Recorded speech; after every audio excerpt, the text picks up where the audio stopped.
So, dito, i-apply natin yung exact DE.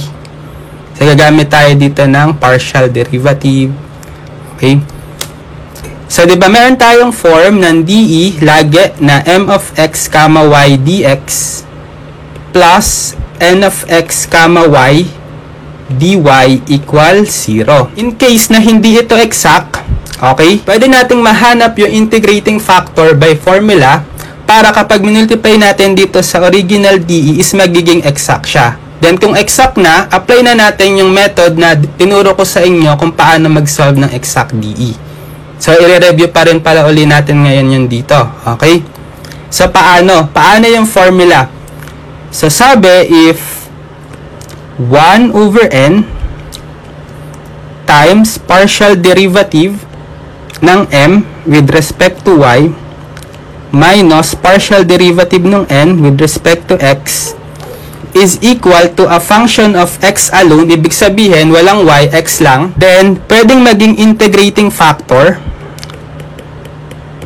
is e raised to integral ng f of x dx. First case ito. Second case is kung if 1 over m naman times partial derivative of m with respect to y minus partial derivative of n with respect to x is a function of y alone.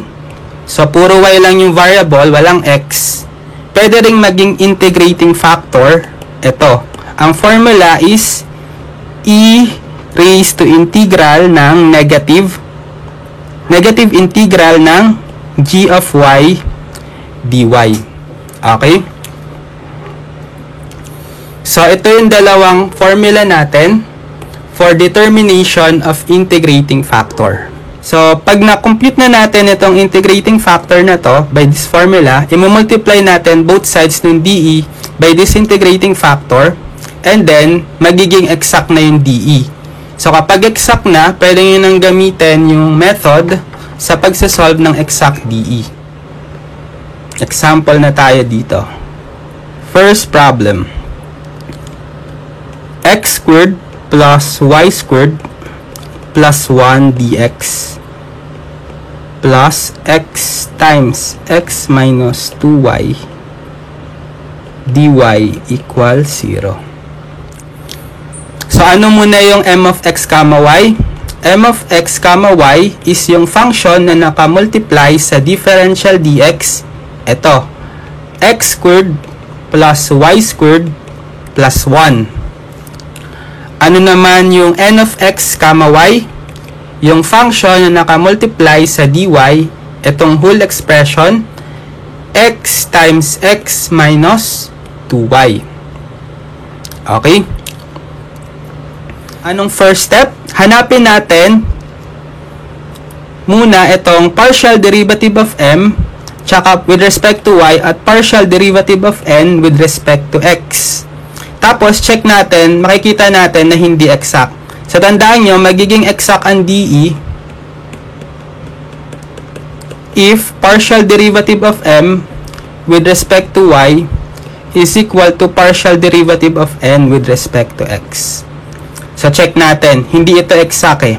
So, hanapin natin yung partial derivative of m with respect to y.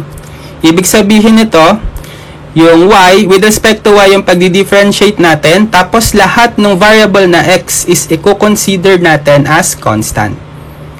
Okay, so, derivative natin yung m of x, y with respect to x. Ito, derivative term by term, derivative ng x squared. Remember, x is constant, so 0. Plus, derivative ng y squared. So, pwedeng i-differentiate kasi with respect to y yung pagdi-differentiate, right? Derivative ng y squared is power formula 2y. Plus, derivative ng 1, constant. Right? 0. Or simply, 2y. Ito yung partial derivative ng m with respect to y. Okay? Next, ano yung isang kukuhain? Partial derivative ng n with respect to x. Ibig sabihin naman nito, with respect to x yung pagdi-differentiate, lahat ng y dito sa n of x, y is i-consider natin as constant. So, i-distribute ko muna itong x. X times x squared minus x times negative 2y, negative 2xy. So, get partial derivative ng n with respect to x. So, derivative natin term by term. Derivative ng x squared. So, this time, 2x, right? Kasi with respect to x yung pagdi-differentiate. Then, minus 2xy, derivative niyan. Remember, itong y is constant together with the negative 2. So, copy lang natin, negative 2y times, di-differentiate lang natin yung x. Anong derivative niyan? 1. Derivative ng x is 1. So, simplify, 2x minus 2y times 1, 2y. So, mapapansin nyo, hindi nga exact kasi hindi natin na satisfy itong condition for exact DE. Yung partial derivative ng m with respect to y is 2y, hindi equal sa partial derivative ng n with respect to x na 2x minus 2y. Okay? Ngayon, hanapin natin kung pwedeng, sometimes hindi applicable itong formula. Okay? Yung formula na to. Kapag pinerform natin itong formula, dapat function of x lang. Tapos, pag pinerform natin itong formula, function of g lang. So, sometimes, hindi ito applicable. Okay? Pero, check natin kung applicable. Pero, for sure, applicable to kasi ito yung topic natin eh. Oy, nawala. Nawala yung ano. Ang sagot natin kanina dito. So, 2x minus 2y times 1 or 2x minus 2y. So, hanapin natin. Try natin yung una. Yung 1 over n times partial derivative pala. Partial derivative ng m with respect to y minus partial derivative of n with respect to x. Substitute lang natin. 1 over, ano ba si n? N is ito, right? X squared minus 2xy. Copy. Ito yun, 1 over n. Times, ano yung partial derivative ng m with respect to y? 2y. Minus, ano yung partial derivative ng n with respect to x? Quantity, 2x minus 2y. Simplify.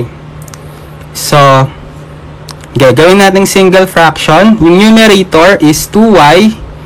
Distribute yung negative. Negative 2x plus 2y over x squared minus 2xy. Okay?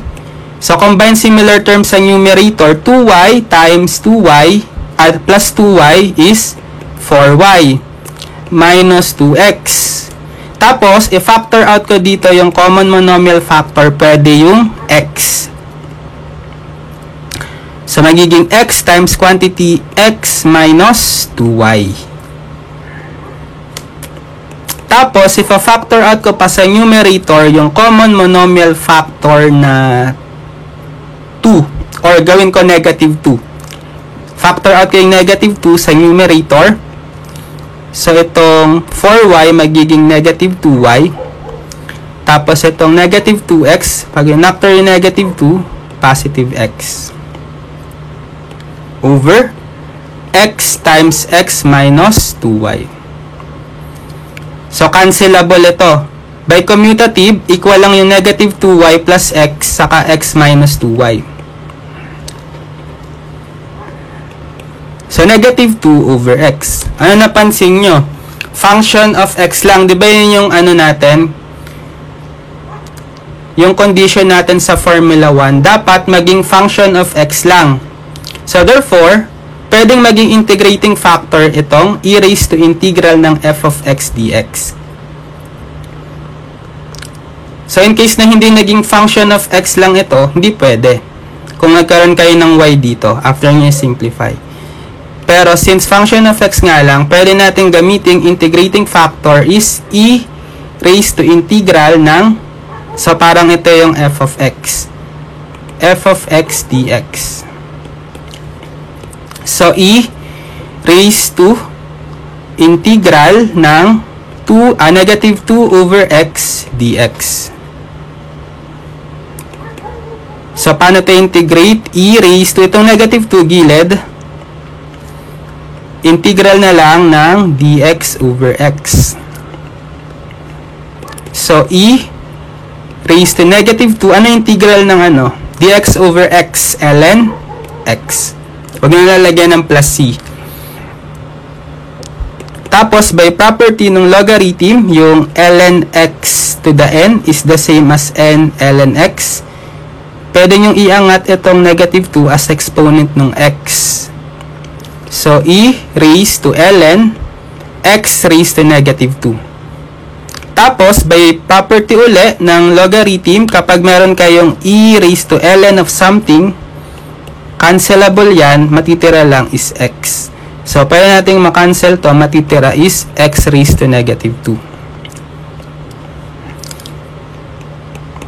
So, ito yung integrating factor, x raised to negative 2. Diba?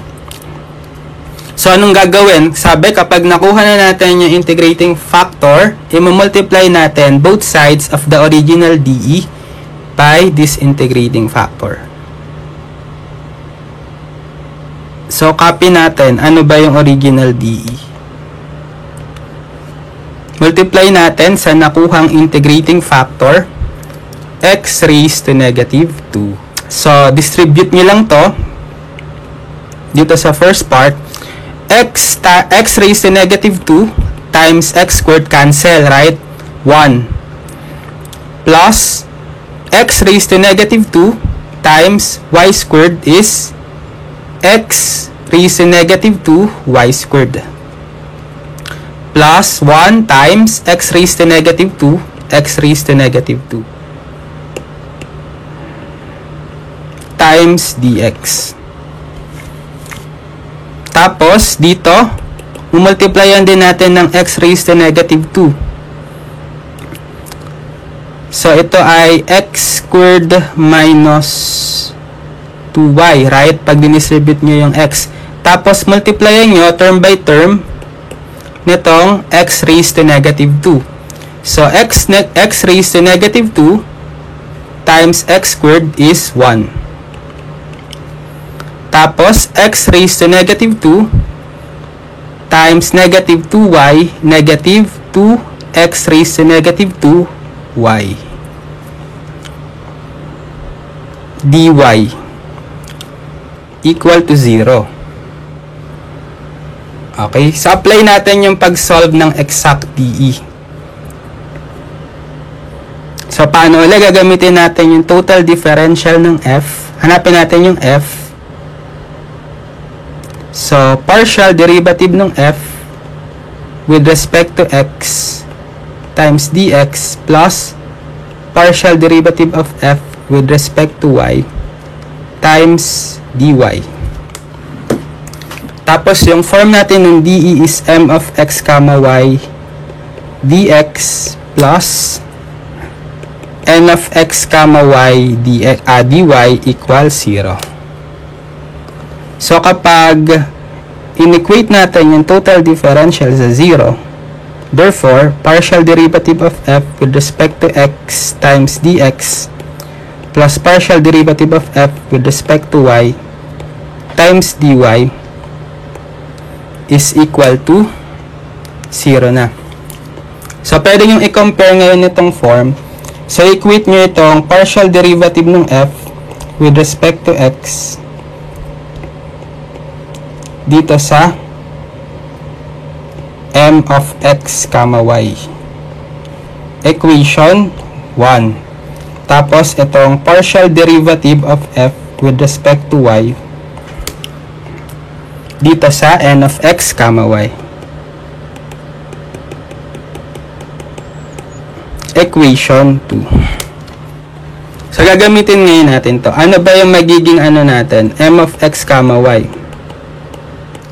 Ito, yung nakamultiply sa dx, 1 plus x raised to negative 2 y squared plus x raised to negative 2. Tapos, ano yung n of x comma y? ito, yung 1 minus 2x raised to negative 2y. So, gamitin natin yung equation 1. F, partial derivative of f with respect to x should be equal to m of x comma y. Ito, yung 1 plus x raised to negative 2 y squared plus x raised to negative 2.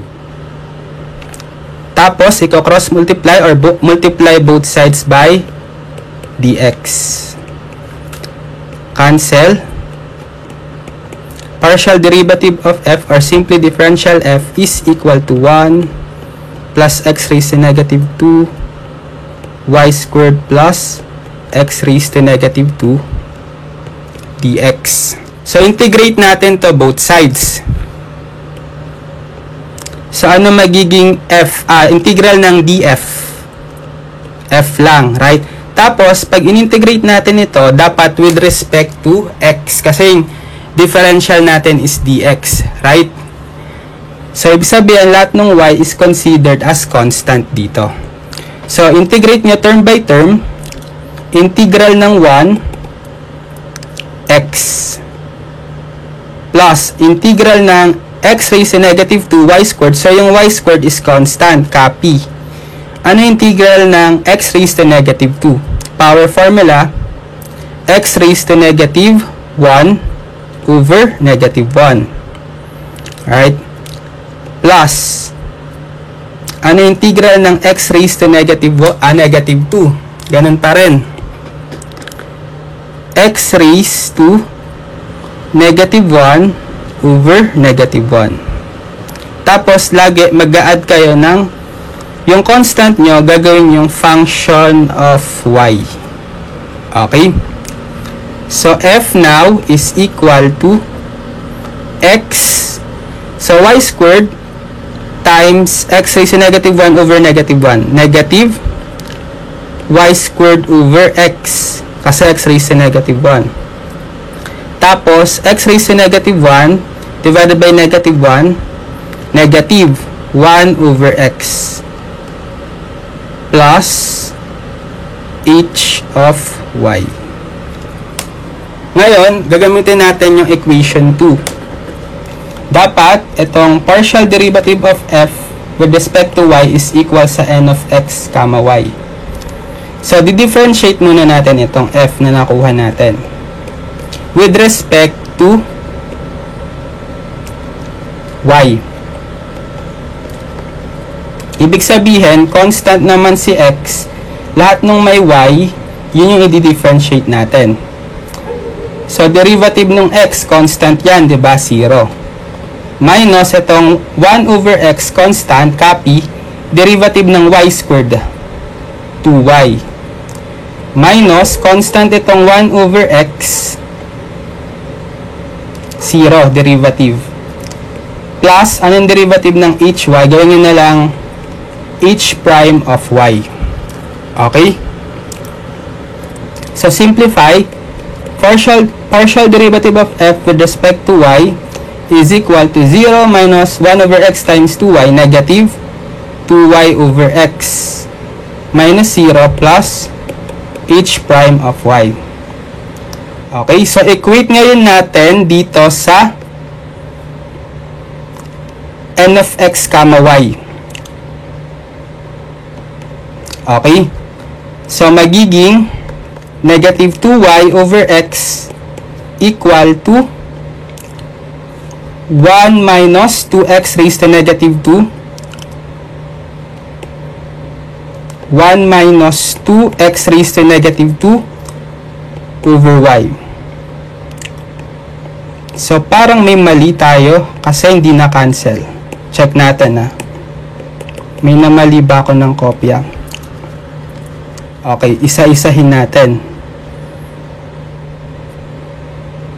X squared minus 2xy. Okay. Hindi ko na-consider ito. Kasi, sorry.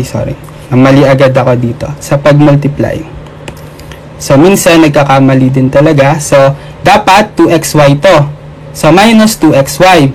Tapos, pag minultiply nyo ng x raised to negative 2, ano na lang matitira? 2y over x. Ayun. Yun pala ang mali natin. Sige. So, magiging n of x is 2y over x. Yan. 1 minus 2y over x. So, ngayon, ibig sabihin, itong n of x, y natin is 1 minus 2y over x. Right? Para makancel natin. Okay? Cancel yung negative 2y over x. Okay? So, magiging, ano na lang, h prime of y is equal to 1. So, ang goal natin is ma-solve yung function ng y. So, gagawin ko na lang tong h, which is dapat a function of y, dh over dy is equal to 1. So, cross-multiply dito si dy. dh is equal to dy, integrate both sides, ano si h? Integral ng dy, y. Tas lagyan nyo ng plus c. Okay? So, magiging, balik kayo sa pinaka f. Ito yung f, diba? Ngayon, pabalitan nyo yung h dito, yung nasolve natin as simply y plus c. Tas i-transpose nyo itong c dito sa left. So, f minus c is equal to x minus y squared over x minus 1 over x plus y. Ilalet nyo na lang tong f minus c as a single constant. So, magiging c1 is equal to x minus y squared over x minus 1 over x plus y. Tapos, para mawala yung denominator, pwede nyo i-multiply sa x both sides. So, x times c1 is c1x equal to, distribute nyo sa right, itong x, multiply nyo lahat. So, x squared minus, dito cancel si x, y squared. Tapos, 1 over x, cancel. 1 na lang, minus 1. Plus, x times y, xy. So, this is the final answer. C1x is equal to x squared minus y squared plus xy minus 1. Okay?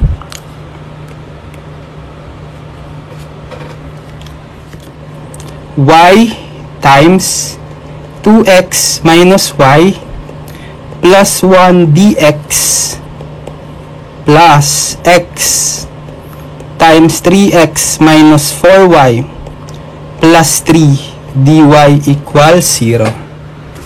Identify muna natin yung pinaka m. M of x, y is yung nakamultiply na function sa dx. Itong y times 2x minus y plus 1. Distribute ko agad tong y. So, 2xy minus y squared plus y. Ano naman yung n of x, y? Yung function na nakamultiply sa dy, ito. X times 3x minus 4y plus 3. Okay? Simplify. Distribute nyo rin yung x. 3x squared minus 4xy plus 3x. Okay?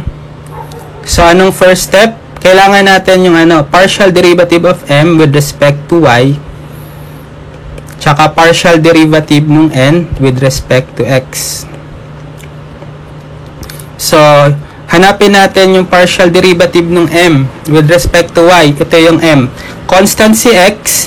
Differentiate natin term by term with respect to y. Anong derivative ng 2xy? Yung 2x constant, gilid. Derivative lang ni y, 1. Minus, derivative ng y squared, power formula, 2y. Plus, derivative ni y, 1. Simply, 2x times 1, 2x minus 2y plus 1. Okay? Next, partial derivative ni n with respect to x. Differentiate natin to with respect to x, term by term. Constant naman si y. So, derivative ng 3x squared 3 times 2x minus 4xy. Derivative niyan, remember yung y is constant, so together with negative 4, gilid nyo lang yung negative 4y, differentiate nyo yung x 1 plus derivative ng 3x constant, hindi constant si x, diba? Derivative niyan is 3. So simplify, 3 times 2x, 6x minus 4y times 1, negative 4y plus 3. So, try natin yung una, yung first formula, yung 1 over n times partial derivative ng m with respect to y minus partial derivative of n with respect to x. 1 over, ano yung n?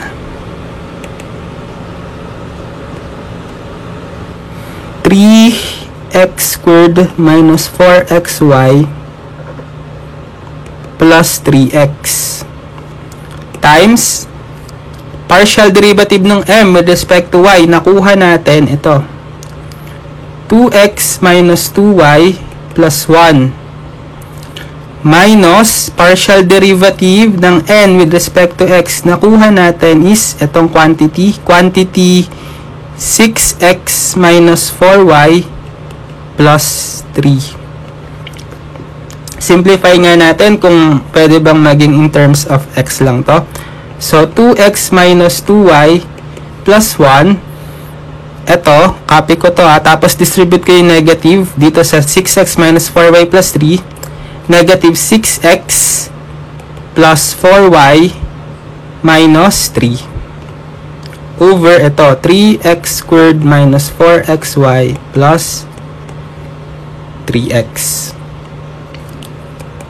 So, combine similar terms. 2x minus 6x, negative 4x. Tapos, negative 2y plus 4y, positive 2y. 1 minus 3, negative 2. Over 3x squared minus 4xy plus 3. Ang layo, diba? Hindi siya pwedeng maging function of x alone. Right? So, may x ka tsaka y. Hindi na to pwedeng i-simplify. So, hindi pwede yung formula 1. Try natin yung formula 2. Kung this time, ang goal is maging function of y alone. Ano yun? 1 over m times partial derivative of m with respect to y minus partial derivative of n with respect to x. So, 1 over, ano naman si m? 2xy minus y squared plus y. 2xy minus y squared plus y. Tapos, nakuha na natin ito kanina. Itong difference ng partial derivative ng m with respect to y saka partial derivative ng n with respect to x. Ito yun, di ba? Numerator. So, copy ko na lang. Negative 4x plus 2y minus 2. Or simply, negative 4x plus 2y minus 2 over 2xy minus y squared plus y. So, pwede natin tong i-factor, yung mga common monomial factor nila. Sa numerator, pwede yung negative 2. So, negative 2 factor out. Itong negative 4x magiging 2x. Itong positive 2y magiging negative y. Tapos itong negative 2 magiging positive 1. Tapos ito naman sa denominator, pwedeng i-factor out yung y, right? Common monomial factor. So, itong 2xy, 2x na lang. Itong negative y squared minus y na lang. Tapos itong positive y plus 1 na lang. So, cancelable. So, magiging negative 2 over y. So, nakuha natin yung goal na maging function of y alone. Puro y lang yung variable. Ito ngayon yung g of y.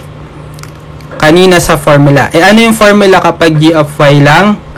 So, balikan natin. Integrating factor will be e raised to negative integral ng g of y dy.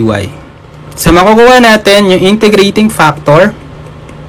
Yung formula kanina, e raised to negative integral ng g of y dy. So, e raised to negative integral, ano yung g of y? Ito, yung nakuha natin, negative 2 over y dy.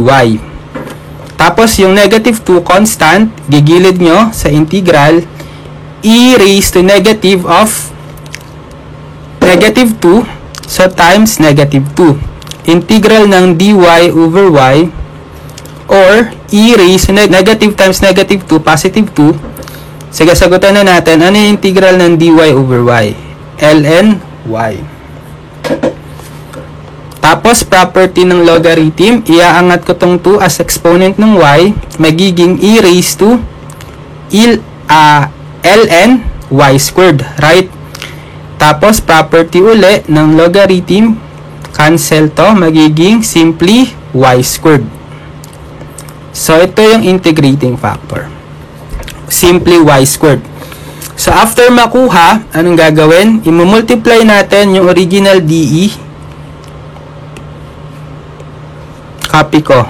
Original DE doon sa nakuhang integrating factor. Both sides.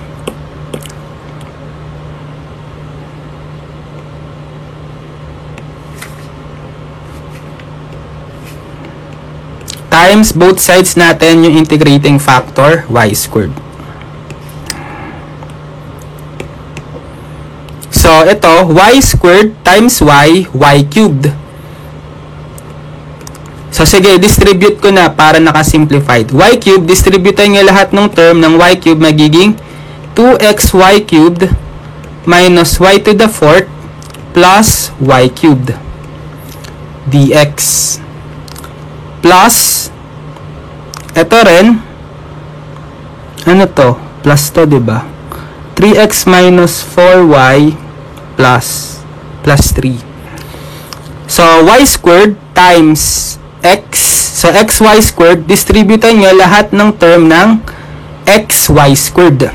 So, 3x times xy squared is 3x squared y squared. Minus 4y. Multiplyan nyo ng xy squared. So, 4xy cubed. Okay? Plus 3. So, multiply nyo ng xy squared plus 3xy squared. Dito na lang sa baba para mahaba. dy equal 0. Okay? So, ito na yung bago nating DE. Expect natin, exact na ito. Okay? So, anong step kapag exact na? Gamitin natin yung dalawang form ng equation. Partial derivative of f with respect to x should be equal to m of x comma y. Partial derivative of f with respect to y should be equal to n of x comma y. Tapos, identify, sige natin yung m of x comma y. Ito na yung bago na nakamultiply sa dx. 2xy cubed minus y to the fourth plus y cubed. Ano yung n of x comma y? Ito, nakamultiply sa dy. Yung 3x squared y squared minus 4xy cubed plus 3xy squared. First equation tayo. So, paulit-ulit lang naman yung process. As long as na-identify nyo na yung type, gawin nyo lang kung anong ginawa natin dun sa unang example. So, partial derivative of f with respect to x is equate nyo sa m of x comma y. 2xy cubed minus y to the fourth plus y cubed. So, multiply by dx, both sides. So, df is equal to 2xy cubed minus y to the fourth plus y cubed dx. Anong ginagawa next? Ini-integrate both sides. So, itong integral ng df is simply f. And then, dito sa right, integrate natin with respect to x. So, constant si y, lahat ng mga x variable lang yung i-integrate natin. So, term by term, ano integral ng 2xy cube? So, yung 2 tsaka y cube constant, gilid, integrate nyo lang yung x. X squared over 2. Power formula. Minus, itong y to the fourth constant, gilid, times integral ng dx. X. Right? Plus y cube constant, gilid, times integral ng dx. X. Tapos, lagi nilalagyan nyo ng function of y. Yun yung magiging constant. Mamaya, identify natin. So, ano na? F is equal to, cancel si 2, x squared y cubed. Right? Minus y to the fourth times x, xy to the fourth. Plus x times y cubed, xy cubed. Plus h of y. Ngayon, gagamitin ko tong equation 2. Partial derivative of y of f with respect to y is equal dapat sa n of x, y. So, sa nakuha nating f, hanapin natin yung partial derivative niya with respect to y. So, differentiate term by term. So, ibig sabihin, constant si x, yung y variable yung i-differentiate natin. Derivative ng x squared y cube, constant si x squared, copy lang, times derivative ng y cubed, 3y squared. Okay? Minus, ito naman, derivative ng xy to the fourth. So, constant si x, copy. Derivative ng y to the fourth, power formula, 4y to the third. Plus, derivative ng xy cubed, x constant, gilid uli, times derivative ng y cubed, 3y squared. Plus, derivative nito, gawin nyo na lang h prime of y. So, simplify, x squared times 3y squared is 3x squared, y squared, minus x times 4y cubed, 4xy cubed, plus x times 3y squared is 3xy squared, plus h prime of y. So, saka natin i-equate ngayon dito sa n of x, y. Okay? So, dapat partial derivative of f with respect to y is equal to n of x, y. Anong nakuha nating partial derivative of f with respect to y? Itong whole expression. Copy ko na lang. Equal dapat sa n of x, y. Balikan natin. Ano yung n of x, y? Ito. Itong whole expression. So, copy ko na lang din.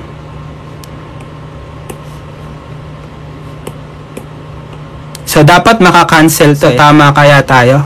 Yes, cancel to. Cancel ito. Yes, tama tayo. So, h prime of y na tira is equal na lang sa 0. Okay? So, solve natin si function of y. Gawin ko na lang dh over dy equal to 0. So, cross multiply si dy. dh is equal to 0. dy or 0. Right? Integrate nyo both sides. H is equal to 0 or gawin ko na lang constant of integration. Ngayon, balik kayo sa f. Ito, diba? F natin should be this form. Copy. Ang kulang na lang natin is yung function of h, which is nakuha natin, gagawin ko lang c. Plus c. Tapos, ginagawa, transpose itong c sa left, f minus c, x squared y cubed minus xy to the fourth plus xy cubed. Ililet ko lang to as simple C1. So C1 is equal to x squared y cubed minus xy to the fourth plus xy cubed. So this is the final answer.